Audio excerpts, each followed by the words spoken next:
Bienvenue Stop Invest, la chaîne des tops d'investissement. Ici, on parle essentiellement d'entreprises de qualité. Avons-nous une opportunité d'investissement sur l'humaine technologie? C'est la question à laquelle on va essayer de répondre en se basant sur les états financiers de la compagnie. Ceci représente uniquement mon point de vue et non un conseil d'investissement. Et comme d'habitude, je me réserve le droit de me tromper. Donc ici, nous avons une compagnie, c'est une proposition, c'est pas une entreprise que je connais particulièrement. Enfin, je la connais, mais voilà, je ne l'ai jamais eu à la regarder en profondeur. Donc, je dis ceci. On me l'a proposé plusieurs fois quand elle versait un dividende. Parce qu'elle avait un juteux dividende qu'elle versait, je pense, jusqu'au mois de novembre. Et après ce mois de novembre, je n'ai plus eu de proposition par rapport à cette compagnie. Il semble-t-il que les gens étaient attirés du haut par rapport aux dividendes. Donc, comme on dit souvent, quand vous remarquez qu'il y a un gros dividende quelque part, ça veut dire qu'il y a un petit souci également qui vient avec. Donc, maintenant, voilà, on me l'a reproposé il y a quelques jours. Donc, je me suis dit, ah, ou bien je pense que c'était aujourd'hui, je ne sais même pas, dans tous les cas de figure, je me suis rappelé qu'il fallait à peu près que je la regarde. Et ça va nous permettre de comprendre ici qu'est-ce qui se passe généralement quand vous remarquez qu'une entreprise est sous-évaluée du point de vue quantitatif. C'est pour ça que j'appelle souvent ça de l'analyse quantitative, parce qu'il faut également aller au-delà des chiffres pour prendre la décision d'achat véritable. Ok. Donc, parce qu'ici, ça nous permet de poser les bonnes questions. Quand je vois ce genre de compagnie ici, la courbe ne m'intéresse pas particulièrement. C'est ça qui m'intéresse. Moi, je préfère les courbes des revenus ici. Je constate quoi? Là, je vois ici je vois 1, 2, 3. Ça, c'est une entreprise qui fait des acquisitions. On n'augmente pas son revenu comme ça en quelques mois en ligne droite. Ça, c'est typiquement des acquisitions ou bien des fusions. Donc, quand je veux regarder ici le cash acquisition ici, qu'est-ce que je remarque? Ici, on a un impact. Donc, on a une acquisition quelque part ici. Si on a dû avoir une fusion, là, on a une grosse acquisition à ce niveau-ci. Donc, c'est une compagnie ici qui croît par acquisition. Alors, la croissance par acquisition, c'est bien. Mais si ces acquisitions-là sont complémentaires, ça ne sert à rien de faire des acquisitions dans des secteurs totalement différents. Et si vous lisez un tout petit peu sur cette compagnie-ci, l'acquisition, c'est bien, mais il faut également voir, est-ce que la marge brute suit? Or, on fait des acquisitions et les marges brutes sont de moins en moins élevées. Ça, je n'aime pas. D'accord? Mais bon, on peut avoir des marges brutes de moins en moins élevées, mais est-ce que les marges EBITDA suivent? Est-ce que les marges EBITDA arrivent au moins à rester stables? Est-ce que c'est le cas? On pourrait dire difficile. On pourrait se dire, voilà, c'est peut-être le cas, d'accord. Les marges EBITDA, en tout cas, sont à peu près restées à un niveau stable à partir de 2019 par là. Même si on avait à peu près des marges brutes moins élevées que précédemment, on a quand même eu des marges EBITDA plus élevées qu'avant. Donc, ça veut dire que l'entreprise est devenue de plus en plus efficiente. Mais si vous lisez en profondeur sur cette compagnie, vous allez vous rendre compte que elle est en plein changement. C'est-à-dire que c'est un peu comme un petit jeu de Monopoly. C'est-à-dire que maintenant, elle est en train de vendre certains segments d'activité et racheter d'autres. Ok, donc présentement, donc elle est en train de se départir de certaines activités ici afin de se concentrer sur d'autres qu'elle juge plus lucratifs. Elle exerce ici dans le segment des télécoms, que ce soit Internet, haut débit, que ce soit la téléphonie mobile ou bien fixe, dépendamment, mais en tout cas, elle est dans le secteur des télécoms. Et qui parle du secteur des télécoms ici parle de dépenses en capital très élevées. Ok, pour cette compagnie-ci, elle est en plein changement. C'est un peu comme du Stanley Black & Decker. Donc, les revenus auront tendance à diminuer. Donc, quand vous allez l'évaluer en date d'aujourd'hui, il ne faut pas regarder les revenus de l'année prochaine. D'accord? Il faut regarder l'année surprochaine et l'année d'après. Donc, il faut regarder 3 ans. D'accord? Il faut les regarder, il faut les projeter sur 3 ans. Donc, pour les projeter sur 3 ans simples, vous allez jamais regarder par rapport à ce que pensent les analystes. Parce que si on regarde juste sur les 12 prochains mois, on va constater quoi? Sur les 12 prochains mois ici, pour le revenu, vous allez voir quoi? Consensus average. Vous allez voir ici qu'on a 18 milliards en date d'aujourd'hui. OK? Mais on s'attend à avoir à peu près 14 milliards en 2020. Enfin, pour l'année 2023, ici, je pense que ça prend en considération 2023. Pour l'année 2023, aux alentours de 14 milliards. Donc, vous voyez que ici, je ai dit que la tendance également joue beaucoup. Ça veut dire que les analystes sont de moins en moins optimistes. D'accord? Quand on prend également la même chose ici, disons, projetons-nous 3 ans donc 2023, on se projette 2024 et 2025. Allons-y, suivi 2025 par là. Ça reste ici de la guesstimation. Ça veut juste dire que les gens sont de plus en plus pessimistes par rapport à cette compagnie-ci. On se rend compte que cette compagnie-ci aura tendance à gérer à peu près des revenus aux alentours de 14 milliards 500 par là. OK, si on est trop gentil. Donc ici, je vais mettre ça sur une année ici. Donc pour faire simple, donc on s'attend à avoir à peu près combien? 14 milliards, on va mettre 14 milliards 500 par là. OK? Donc en termes de revenus, je mettrai 14 milliards 500. 14 milliards 500, c'est ce qui est attendu ici en 2024. D'accord? Donc le revenu actuel ne sera pas important.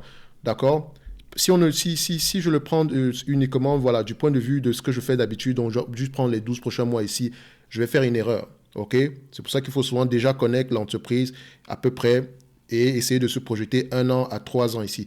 3 ans, c'est correct. déjà, parce que si on va au-delà, ça devient de plus en plus compliqué. Donc les projections, généralement pour les compagnies sur 10 ans, 20 ans, je ne comprends jamais comment est-ce qu'on arrive à projeter sur 10 ans, 20 ans. On peut juste se dire ici qu'on peut maintenir notre business ici sur les 3 prochaines années. Et la question est vraiment de poser, est-ce qu'on peut aller les 3 prochaines années, après ces 3 prochaines années-là, est-ce qu'on pourrait au moins maintenir notre niveau de revenus? Ok, donc c'est facile à comprendre sur des compagnies comme Coca-Cola, mais c'est difficile à voir sur des compagnies comme Intel présentement, parce que les revenus d'Intel auront tendance à diminuer au moins jusqu'en 2025. Ok, là présentement, vous allez demander quoi à la compagnie? S'autofinancer parce qu'on doit investir massivement et couper ce dividende-là, parce que franchement, il n'a pas lieu d'être présentement. Ils ont les moyens de le payer, mais il n'a pas lieu d'être. C'est comme cette compagnie-ci. Le dividende qui est versé était aux alentours de 2002, je pense qu'on va regarder ça ici, cash dividend pay.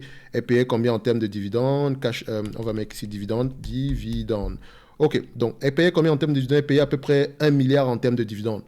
Donc si je comptabilise bien, je vais mettre ça annuellement, d'accord? Je vais le prendre ici cumulatif, d'accord? Sur les 5 dernières années, combien est-ce qu'elle a dépensé en dividende? Elle a dépensé 7 milliards en dividende sur les 5 dernières années. Sa dette nette était de combien? Vous voyez, la dette nette ici a baissé de combien? La dette nette a peut-être baissé de 10 milliards par là. Ok, donc après avoir payé la dette, après avoir payé le dividende, ok, elle a également payé une partie avec la dette. Mais si elle avait juste payé, si elle avait suspendu le dividende et repayé la dette, on aurait eu un chiffre bien plus bas que ça, au moins 7 000. On aurait eu aux alentours de 19 à 18 milliards. D'accord? Donc, il était plus intelligent ici de repayer la dette. Mais bref, elle pouvait se permettre de le faire. Est-ce que la dette nette sur EBITDA suivait également ici? Donc, dette nette sur EBITDA, je rappelle également que l'EBITDA avait également tendance ici à diminuer. Donc, le ratio avait tendance à peu près rester stable. OK? Donc, il est stable. Pourquoi? Parce que quand on regarde un peu en profondeur, l'EBITDA ici, l'EBITDA également a tendance à diminuer? C'est là, d'accord? Donc, si l'EBITDA a tendance à diminuer ici, donc dites-vous qu'elle fait un magnifique travail ici pour garder cet EBITDA si stable. OK? Parce qu'entre-temps, elle a remboursé cette dette-là.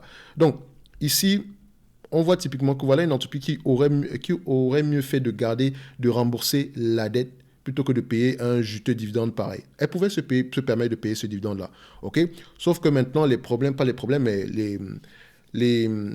pour pouvoir garantir son futur, elle doit investir massivement, d'accord? Elle doit investir massivement. Maintenant, elle va demander, est-ce qu'elle va se positionner plus sur le segment Internet à domicile ou bien elle va favoriser Internet à domicile avec la téléphonie mobile? Donc, c'est à elle de voir ici. Donc, en termes d'évaluation ici, je sais qu'il faut prendre les 3 prochaines années. On va prendre ici à partir de 2025. Donc, maintenant, en termes de net income, les margins de net income ici, qu'est-ce qu'on constate?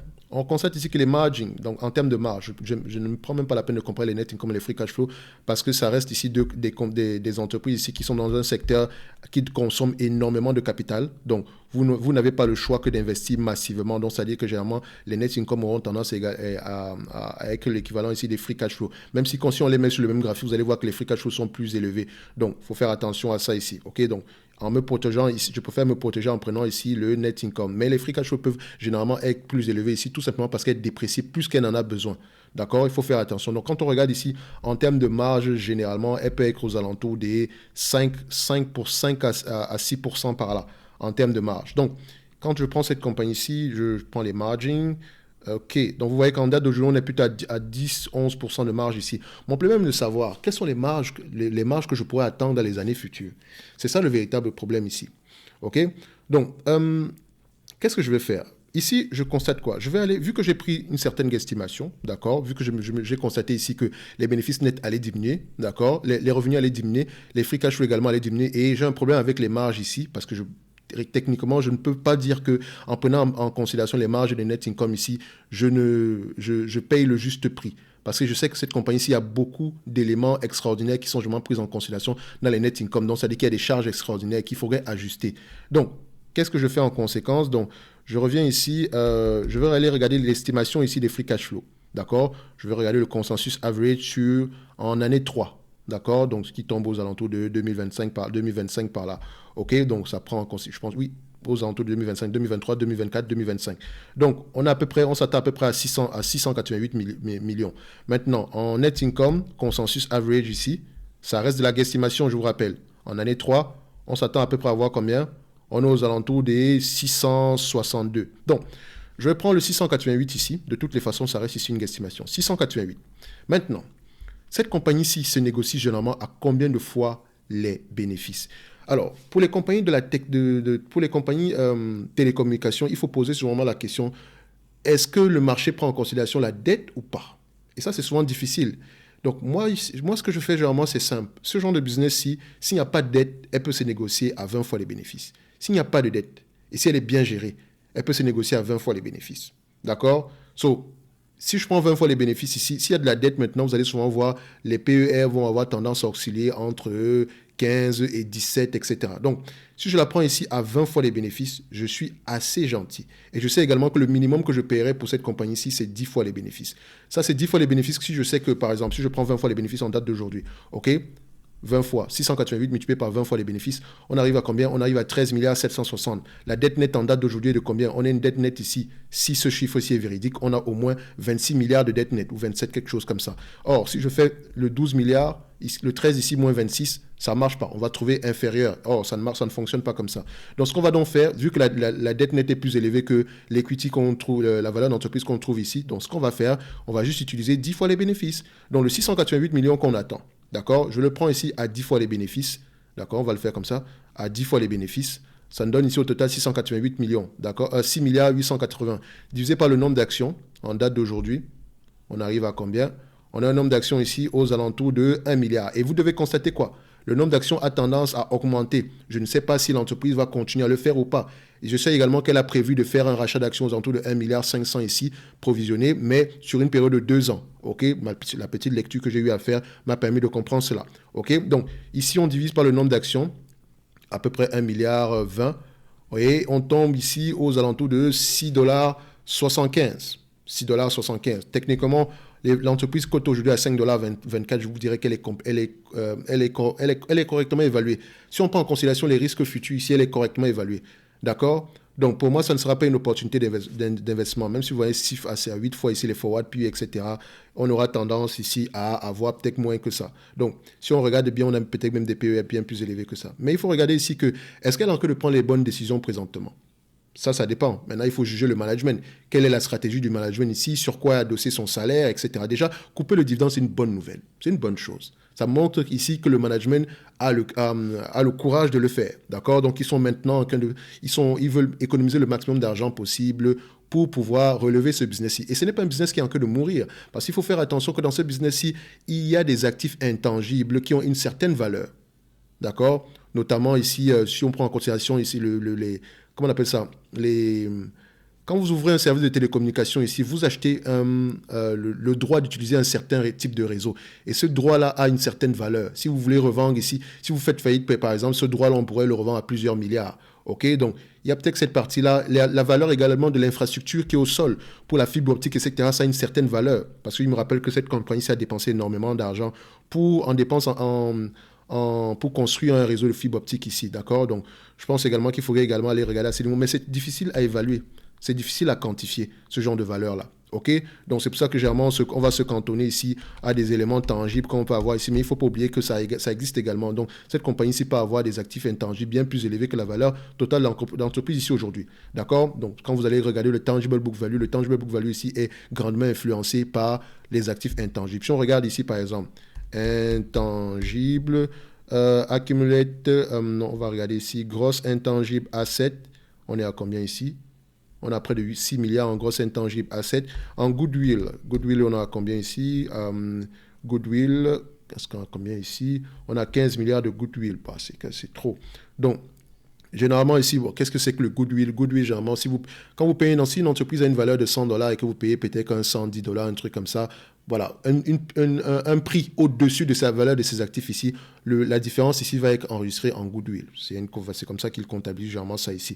Mais bref, ça peut s'expliquer de plusieurs façons, mais je préfère généralement enlever le goodwill ici parce que c'est techniquement, ça vaut 0, d'accord? Mais ça peut peut-être valoir même bien plus que ça. Mais ne vous cassez pas la tête avec ça ici aujourd'hui.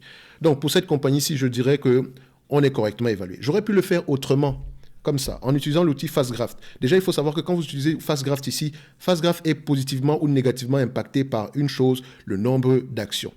Si vous voyez ici FastGraft avoir ce genre ce genre de...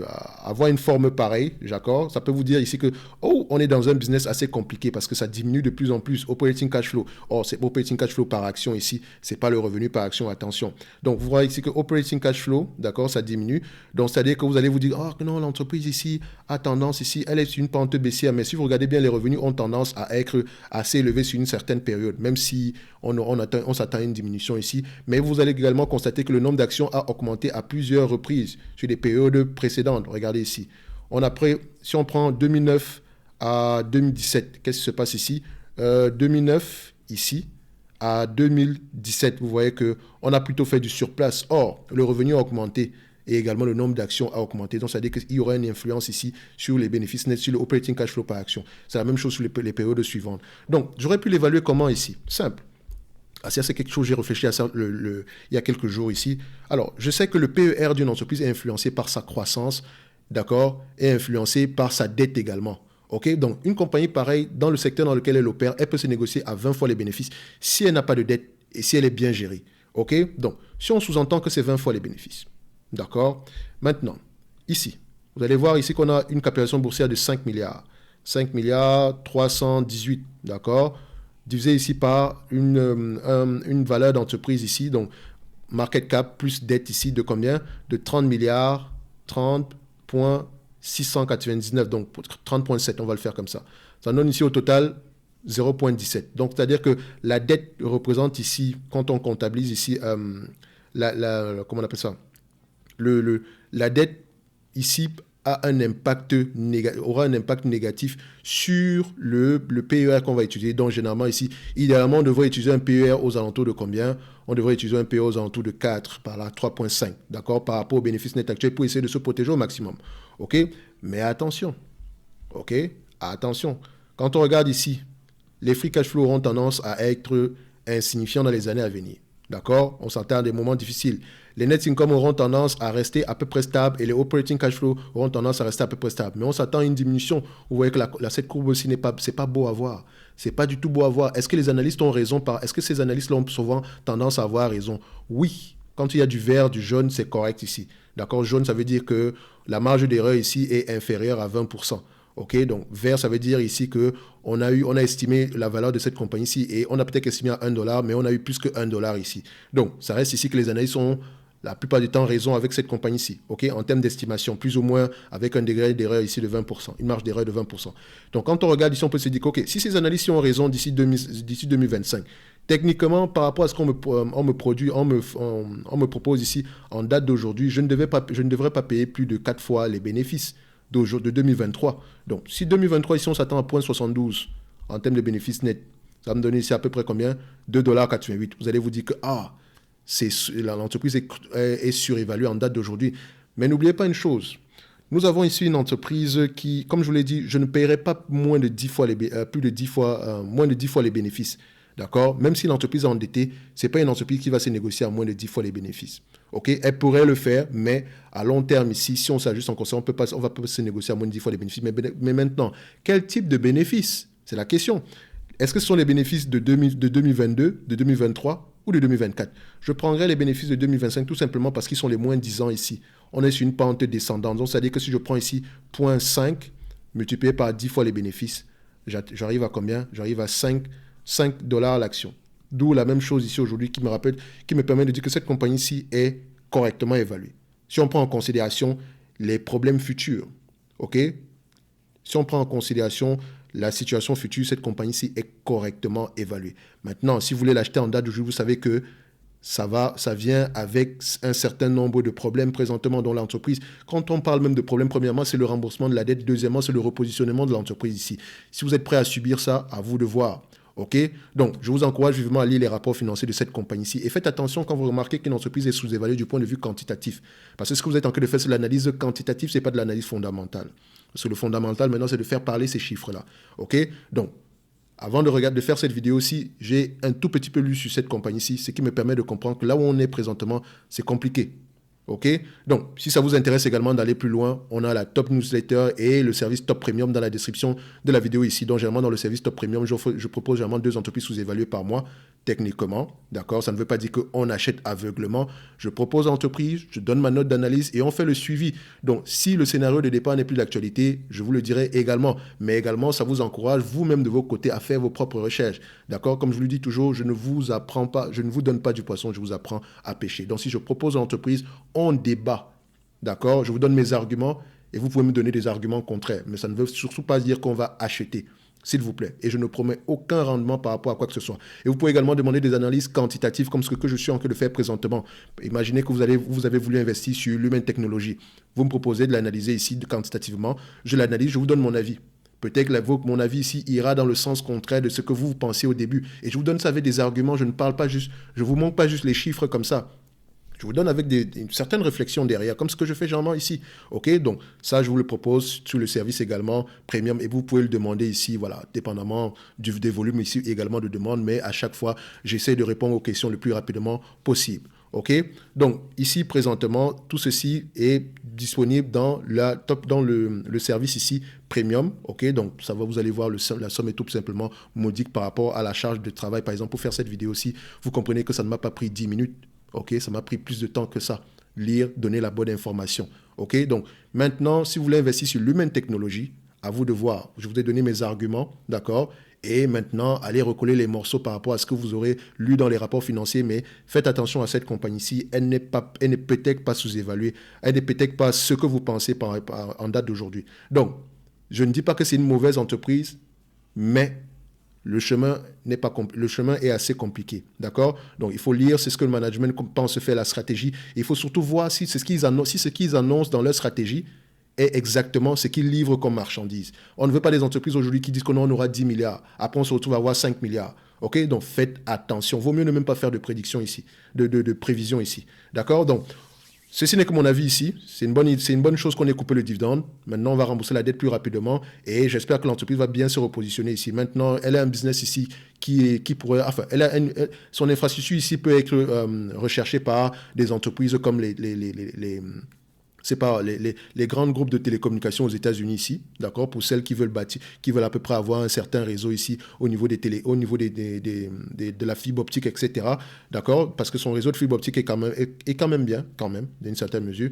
Mais n'empêche que, voilà, ça ne sera pas aussi facile de faire l'acquisition de cette compagnie-ci parce que les autres sont déjà trop grosses. Et voilà, en termes de concurrence, ça sera un peu compliqué. Sauf si elle fait l'acquisition des petites entreprises, etc. Mais on reste ici dans le domaine de la guesstimation. Donc moi, je sais ici aujourd'hui que je ne paierai pas plus de $5, je ne paierai pas plus de $6 ici pour ce genre de compagnie-ci. D'accord? Idéalement, si je veux une opportunité d'investissement ici, j'aimerais l'avoir en dessous de $3 à l'action, de $5 ici, de $6, on va le dire comme ça. Donc, est-ce que je vais dire que quelqu'un qui paierait cette entreprise si en date de lui surpaye? Je dirais que non, parce qu'on a évalué ici à 10 fois les bénéfices. Dès le moment où on aura remboursé la dette ici, vous allez voir que la capitalisation boursière aura tendance également à augmenter, les PER également auront tendance à augmenter parce qu'ils sont impactés par la dette. Ceci n'est que mon avis et non un conseil d'investissement. Et comme d'habitude, je me réserve le droit de me tromper et on se donne rendez-vous sur la prochaine vidéo.